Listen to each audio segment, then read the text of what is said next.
Greg, we're down here at your second home, Elite Boxing, where 2 weeks on Sunday, you get to make your third fight as a professional. That's it, mate, yeah. And pretty devastating fashion when you made your debut, which was it just before Christmas in 2000? That was it.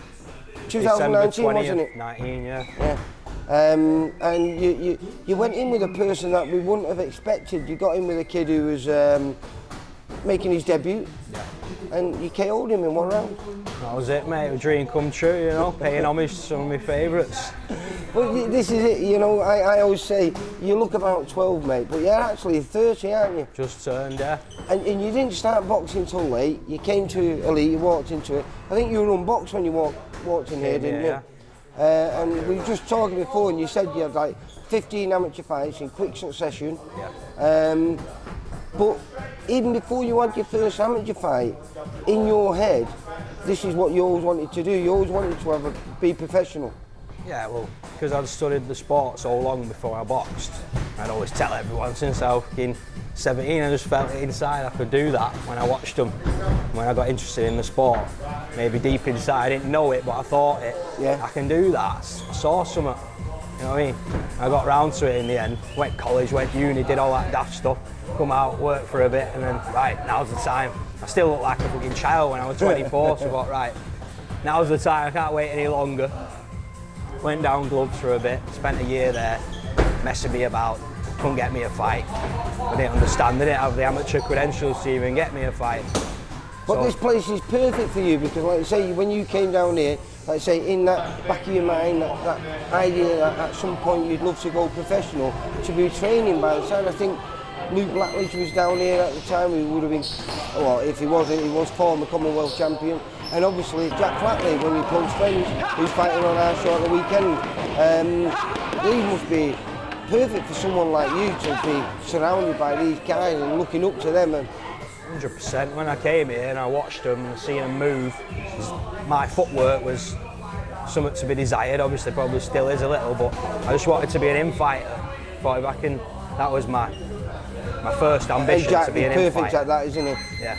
So I'd watch these guys and I just constantly thinking, right, I need my feet to be more like this. And obviously that was at the back of my mind, I need to get my feet to where they need to be eventually. So always seeing them and always make me think, shit, right, you've got a lot of work to do. You can fight inside. Well, let's go back to this. Like you felt like you needed a lot of work because it was a meteoric rise. It was, I said, I think 2 years from walking into this gym, 15 amateur fights, and then 2 years after walking in this gym, you actually had your first professional fight. That's no time at all. No. Do you think this it's been no good for anyone, but for you maybe it might have been quite good because it's give you time. You've had 2 fights in the bank. Yeah. Everything that Alex tells you and all the other kids that are around here who fought before, does it make all that become more real and you understand it a little bit clearer? 100%, Lee, it settles in. It takes a while, even now sometimes you think, shit, I'm pro, 2-0 pro. It takes a while for you to settle in what you've actually done. Yeah.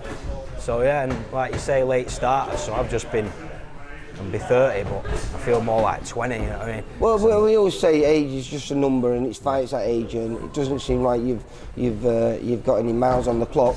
So what would you, if say 5 years time and you're thinking of hanging up your gloves, what would you like to have achieved? Well, hopefully it'll be 10 years off, but because I've seen the old fighters, you understand what you're capable of doing, human beings, and they can fight. You know, you can Bernard do Hopkins it. is Look the at classic Foreman, one. Hopkins, some of the old fighters, they fought till they were 40 odd, 50 odd even. Well, Hopkins won a legitimate title at 49, didn't he? Yeah.